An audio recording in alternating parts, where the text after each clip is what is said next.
So I think I'm just going to have to bite the bullet and think about topics beforehand.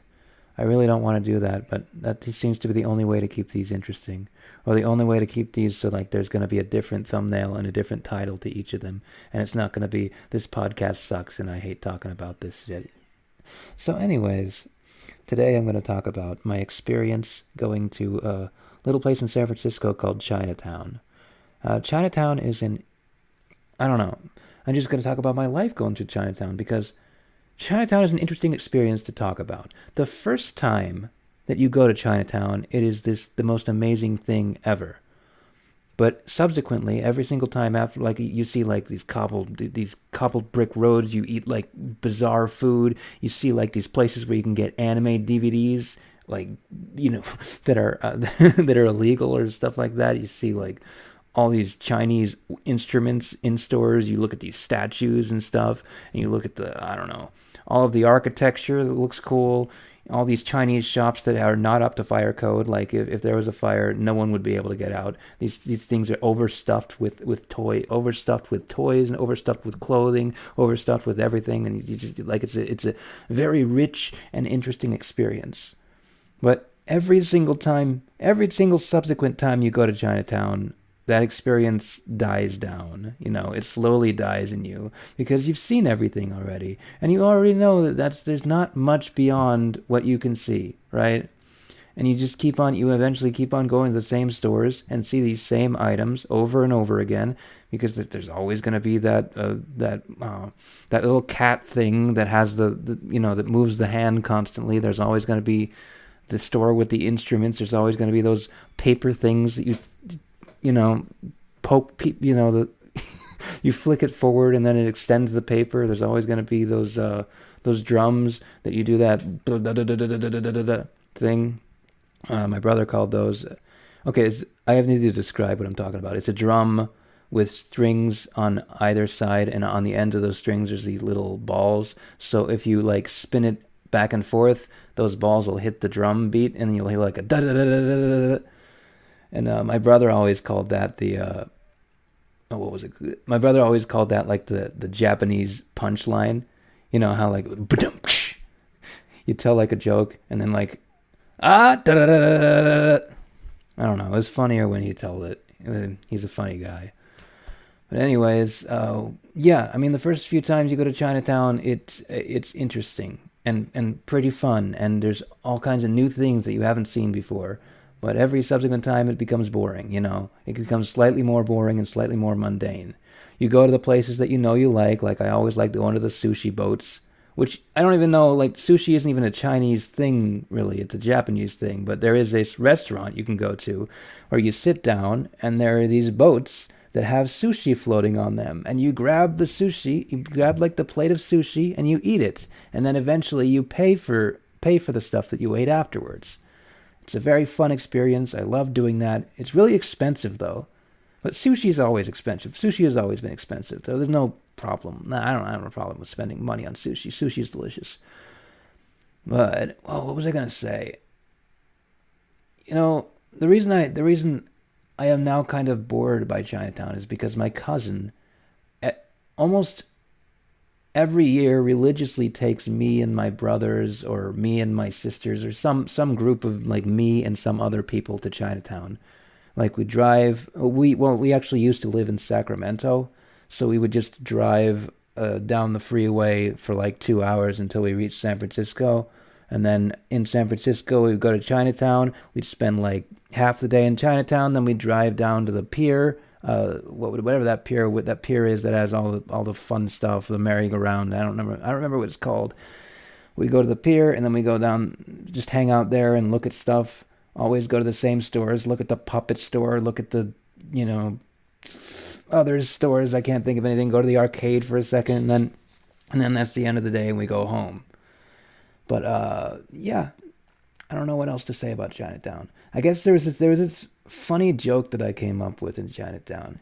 I'm not very good at comedy, but sometimes I come up with ideas that are funny to me and make other people laugh too. And this was one of them. So there's toy stores in Chinatown, and the toys are very cheaply made, but sometimes they're different. They're slightly different than the toys you get elsewhere, I guess. Or maybe I just haven't been to toy stores often, but there was this one toy that was like a zombie. And, like you squeeze it and then it goes, like you squeeze it and then like you let it go and it goes, and so I went up to my brother and was like, I told like a stupid joke with a stupid pun, and then I went, I made the thing look like it was laughing, and it was funny. It was funny to me. It was great. Oh man, now I'm thinking about all my Chinatown memories. So, my other cousin went to Chinatown this one time, and he got this toy called the Wee Wee Boy. And what it does is you fill it up with water somewhere, I don't know where because I didn't get it. You fill it up with water, and then it has this mechanism where you pull down its pants, and then it pees on you. It has a little tiny penis, and it pees on you. Like you pull down the pants, it's like a squirt gun. So you pull down the pants, and it pees on you. And my cousin would constantly, like with my brother, they would constantly annoy me by I don't know, for some reason they would quote this line from Beauty and the Beast from the opening song. I need 6 eggs. They're too expensive. And then they'd squirt me with it. And so eventually I got like really angry, and then I broke it. Like I grabbed it. I didn't mean to break it, but then I broke it. And I'm like the kind of person who always feels bad about breaking things. And so like my cousin always just kept on bringing it up. You broke my wee wee boy. You know, not as like a mean kind of thing. It wasn't really mean, but it was like a joke, a constant joke between us. And I never actually got him another wee wee boy. Maybe I should get him one of those. I don't think he'd even remember at this point. It's been like 15 years or something since that. But whatever. What else do I got to talk about? Anything else in Chinatown? The food is pretty good. You know, whenever... There's a particular restaurant that we went to this one time where we had dim sum. It was the best dim sum ever, but we could never find that restaurant ever again. It was a restaurant where you went upstairs to like a separate room, and a dim sum is basically they give you like these small portions of a bunch of different things, and you just keep eating different things, and they keep on passing it out until you're done. And it's delicious, and the one that we had there was really delicious. But I've been to Chinatown at least 8 times, 9 times, and have not found that restaurant ever again. So, yeah. You know what? I might as well tell my dad's story that he tells about going to Chinatown. So when he was a little kid in the 70s, he desperately wanted to have some firecrackers to light off for the 4th of July. And so my grandma, his mom, took him to Chinatown. And he kept on asking around for firecrackers. And then, he was about to give up on ever finding them. But then, there was, this shady guy who was like, yeah, we can get you some firecrackers. We can get some firecrackers. And so he walks down into this dark alley, with his mom, obviously, with my grandma. And they walk down, they find this guy, and then then he gives them some crackers, and it's like $4 or something like that. And it's like, yeah, you asked for fried cracker, right? Fried cracker. Whatever. That was a dumb story. Well, whatever. I don't have anything else to say, man. Chinatown. Oh, is there anything else I can say? I mean, it's boring now. But I think part of it is because, I'm not enough of an exploratory leader-like person, and I just kind of follow the group, and sometimes the group is doing something that's boring.